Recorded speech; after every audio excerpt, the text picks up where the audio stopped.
Well, we talked about the situation when you went to school and you got into it with a Rolling 60s guy, and then you just stopped going to school, right? Yeah. But then you're hanging out in the street at that point. Did you get into more altercations with the 60s or Bloods or anything else like that? Man, I was telling Lil So the other day, like, every day for me was like the movie The Warriors. Huh. Like, when they finally made it home, when I get off the RTD on Normandy, and I'd just be like, fuck, I'm home. Like, and then, you know what I'm saying? I walk on down the street. But what I wanted my dad to take me out of Horseman and put me into a junior high school where all the Treys were going. He threw me a loop when he drove me up out of the city. Like, I'm thinking, am I going to go to a school in the Valley? Kind of like Ice Cube on Compton. Right. No, he did me worse than that. I didn't see, it was desert on both sides of the freeway. We was out of Los Angeles. Palmdale. Wow, yeah, he shut it down. Yeah. And that was that. But he tried to put me in a Christian school after Horseman. But that was back on the east side.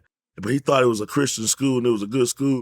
What he didn't know is what I had to catch the bus through to get to that school, I'm catching the bus on Florence, going all the way down to Avalon. Then I'm catching another bus up Avalon all the way up to El Segundo. And it's like a West Coast New Jack City.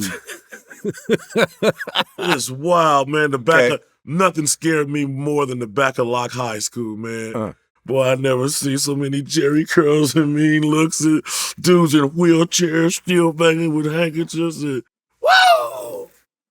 Yeah. What do you think was the most serious situation you got into during that time in your life?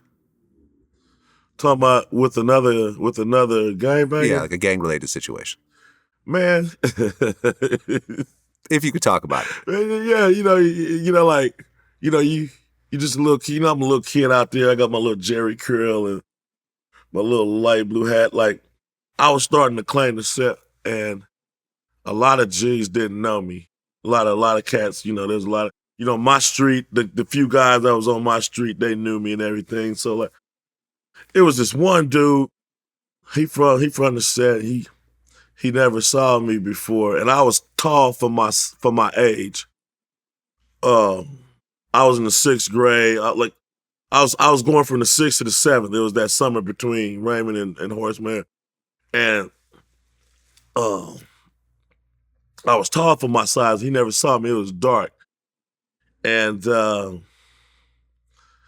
he was on a bike with little bitty tires, and he was just doing little donuts. It was a little hamburger stand out. It's called Vivian's.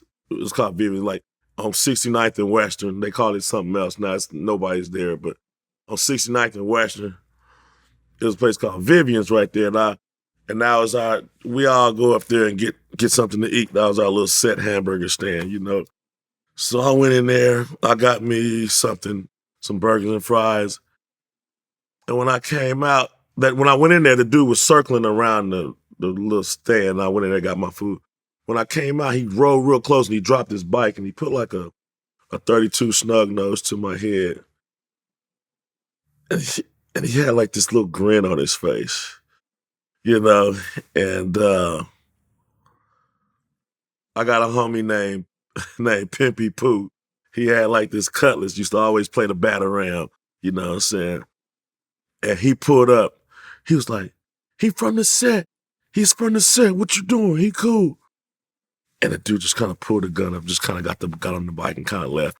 Like, I had, that was a wild one for me, you know what I'm saying? And, wait, so the kid that put the gun in your head was an Trey himself? Yeah, he didn't know. Oh, he didn't know who you were? He didn't know who I was. He ain't met me yet. Okay, was that the first time you had a gun pulled on you? Yeah. Okay, how did that feel?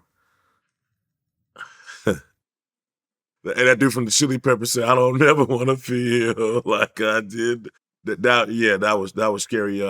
That was helpless, like just, out of control. You just, whatever this dude finna do. You know what I'm saying? And he was kind of drunk.